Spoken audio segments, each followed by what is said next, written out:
Hello everyone, this side इति अग्रवाल और आज हम सीखेंगे कि ग्रीन और रेड कैंडल का टेक्निकल टर्म्स क्या होता है स्टॉक मार्केट में और उनकी एनाटमी। ठीक है। बेसिकली जो ग्रीन कैंडल होती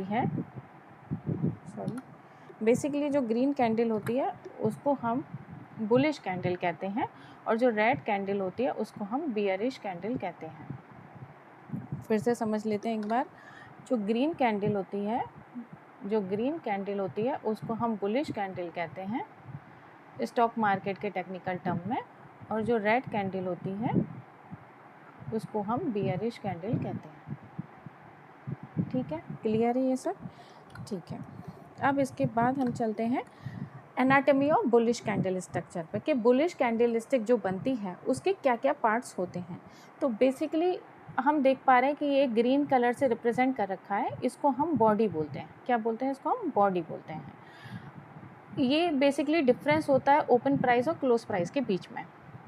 जो ऊपर की तरफ हम पतला सा एक टेल टाइप देख रहे हैं, इसको टेल भी कहते हैं, और क्योंकि ये ऊपर की तरफ है तो इसे अपर विक भी कहते हैं या अपर शेडो भी कहते हैं। नीचे की तरफ जो हम टेल टाइप देख रहे हैं इसको भी हम टेल कहते हैं या फिर लोअर विक या लोअर शेडो भी कहते हैं। ठीक है, इसको अब हम डिटेल में समझ लेते हैं। बेसिकली बॉडी क्या होती है? जब भी हम कोई चार्ट देखते हैं, अगर कोई हमारा चार्ट होगा, बेसिकली समझो अगर वो प्लेन ऐसे ही होंगी सारी कैंडल, तो हम उसको इजीली रीड नहीं कर पाएंगे कि वो स्टॉक, समझो कि एसबीआई का स्टॉक है तो वो स्टॉक उस दिन, अगर हम डे पर वो कैंडल देख रहे हैं तो वो उस दिन बढ़कर बंद हुआ है या गिर कर बंद हुआ है। इसी को अगर हम मॉडिफाई कर दें, सपोज एसबीआई का चार्ट है, आज यहाँ बंद हुआ, ये कैंडल बनी उसकी और बीच में ये वाली कैंडल बन गई है, तो इससे हमको क्लियर हो रहा है कि ये 2 दिन बढ़कर बंद हुआ है स्टॉक, 2 दिन गिर के बंद हुआ है, एक दिन फिर बढ़ा है, उस दिन दूसरे दिन फिर गिरा है, बढ़ा है, गिरा है, बढ़ा है। तो कलर का बेसिकली यूज़ इसलिए होता है जिससे कि विजुअली हम समझ सकें कि अगर हम डे पर देख रहे हैं तो उस दिन वो पर्टिकुलरली स्टॉक बढ़ा था या गिर के बंद हुआ था। तो कलर का बेसिक यूज़ ये होता है। तो बॉडी जो होती है इसमें ग्रीन कलर इसलिए फिल करते हैं क्योंकि ये बुलिश कैंडल है, और इसका जो ओपन प्राइस है और क्लोज प्राइस है, क्लोज प्राइस ओपन प्राइस से बढ़कर बंद हुआ, इसलिए हम इसे ग्रीन से रिप्रेजेंट कर देते हैं कि उस दिन वो पर्टिकुलर स्टॉक बढ़कर बंद हुआ है। ठीक है, तो इसका फॉर्मूला क्या होता है बॉडी का? Closing price minus opening price. ठीक है। एक और चीज़, अगर जैसे जितनी ज़्यादा छोटी बॉडी होगी, समझो जितनी ज़्यादा छोटी बॉडी है उतना उसका, मान लो ये एक बॉडी है, ये एक बॉडी है, ये एक बॉडी है, अगर क्लोजिंग प्राइस और ओपनिंग प्राइस के बीच का डिफरेंस 4 था तो बॉडी छोटी बनेगी, अगर डिफरेंस 8 था तो बॉडी थोड़ी बड़ी बनेगी, अगर डिफरेंस 10 था तो बॉडी और बड़ी बनेगी, 15 था तो बॉडी और भी बड़ी बनेगी, और 20 था तो बॉडी और भी बड़ी बनेगी। इसका मतलब क्या हुआ कि जैसे जैसे डिफरेंस ज़्यादा होता जा रहा है क्लोजिंग प्राइस और ओपनिंग प्राइस के बीच में, वैसे वैसे बॉडी का साइज़ बढ़ता चला जा रहा है। उसका मतलब क्या हुआ कि स्ट्रेंथ उस पर्टिकुलर स्टॉक में उस दिन ज़्यादा थी। ठीक है, क्लियर हुआ? स्ट्रेंथ उस पर्टिकुलर स्टॉक में उस दिन ज़्यादा थी। अब हम समझते हैं अपर विक और लोअर विक।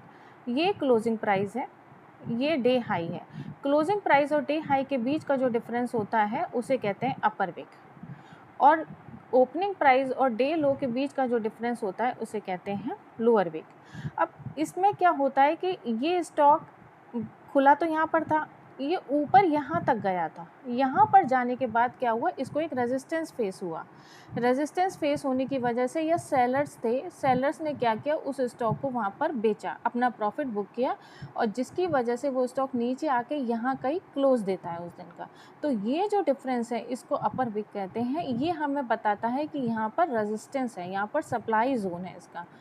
यहाँ पर अगर हम देखें ओपन प्राइस तो ये हुआ था, उस दिन वो शेयर और भी नीचे गया था, लेकिन यहाँ क्या हुआ, बायर या डिमांड आ गई, और जिसकी वजह से इसका प्राइस ऊपर चला गया, और वो कहाँ जाके बंद हुआ, यहाँ जाके बंद हुआ। तो ये जो विक बनी ओपन प्राइस और डे लो के बीच में, इसको हम कहते हैं लोअर विक।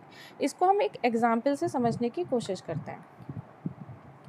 सपोज अभी अभी अब हमको पता था कि मिडिल ईस्ट में टेंशन चल रही थी, मिडिल ईस्ट में टेंशन की वजह से स्ट्रेट ऑफ हॉर्मोज में क्या हुआ, स्ट्रेट ऑफ हॉर्मोज में शिप्स की जो आवागमनी थी वो बंद हो गई, जिसकी वजह से क्या हुआ कि और क्रूड ऑयल का जो सप्लाई था वो कम हो गया, क्योंकि क्रूड ऑयल को अलाउ नहीं किया गया स्ट्रेट ऑफ हॉर्मोज से पास होने के लिए। लेकिन डिमांड क्या रही, वही रही जो चलती आ रही थी। सप्लाई कम हो गई, लेकिन सप्लाई के अगेंस्ट डिमांड क्या हो गई, ज़्यादा हो गई, जिसकी वजह से क्रूड ऑयल के क्राइसिस फील होने लगे। और क्रूड ऑयल की क्राइसिस फील होने लगे तो क्या हुआ, क्रूड ऑयल का प्राइस ऊपर चला गया।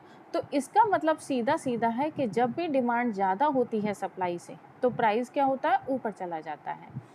हमने अभी लास्ट कैंडल में यही देखा कि जब डे लो में जहाँ डिमांड आ रही थी तो वो प्राइस को क्या करता है, ड्रैग करता है ऊपर की तरफ, और सप्लाई क्या करता है, प्राइस को ड्रैग करता है नीचे की तरफ। ठीक है, हम आज के वीडियो से हमने क्या सीखा कि बुलिश कैंडल स्टिक बेसिकली हमेशा वही होती है जिसका क्लोजिंग प्राइस ओपनिंग प्राइस से ज़्यादा होता है। बॉडी हमें स्ट्रेंथ रिप्रेजेंट करती है। अपर विक हमें बताता है कि वहाँ सेलिंग प्रेशर है, लोअर विक हमें बताता है कि बायर्स हैं वहाँ पर, और फाइनली एक कैंडल बन के हमारे लिए तैयार हो जाती है। क्लियर है, मुझे लगता है सबको क्लियर हो गया होगा।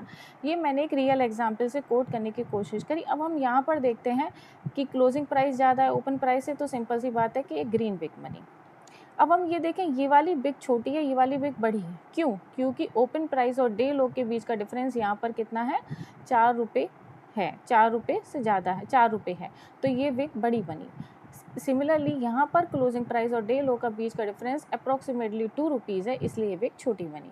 समझ में आ गया? तो विक का साइज़ डिफरेंस बताता है क्लोजिंग प्राइस और डे हाई के बीच में, और यहाँ ओपन प्राइस और डे लो के बीच में। सिमिलरली बॉडी का भी साइज़ डिफरेंस बताता है क्लोज प्राइस और ओपन प्राइस के बीच में। क्लियर है? इसको अगर हम समराइज़ करना चाहें आज के वीडियो को, तो समरी ऐसे है कि इस जो बॉडी है वो स्ट्रेंथ बताती है, और जो विक्स हैं वो बेसिकली बताते हैं कि बायर एंड सेलर हैं हायर और लोअर पॉइंट पर। कैंडल को समझना अपने आप में हमें मार्केट के सेंटिमेंट्स को बताता है कि मार्केट क्या उस स्टॉक के बारे में सोच रहा है, कहाँ पर उसके सेलर्स ज़्यादा खड़े हैं और कहाँ पर उसके बायर्स ज़्यादा खड़े हैं। ठीक है, और ये हमें फिर हेल्प करते हैं ट्रेडिंग डिसीजंस लेने में। आज का वीडियो क्लियर है? अब मेरी तरफ से एक क्वेश्चन। अभी हमने बुलिश कैंडल स्टिक को समझा, अब ये मैंने आपके लिए क्वेश्चन डाला है बियरिश कैंडल का। बियरिश कैंडल कैसे बनती है मैं समझा चुकी हूँ।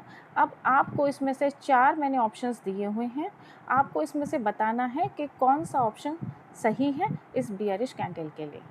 Thank you. अगर आपको वीडियो पसंद आया होगा तो like and follow and subscribe ज़रूर करिएगा मेरे चैनल को। Thank you so much.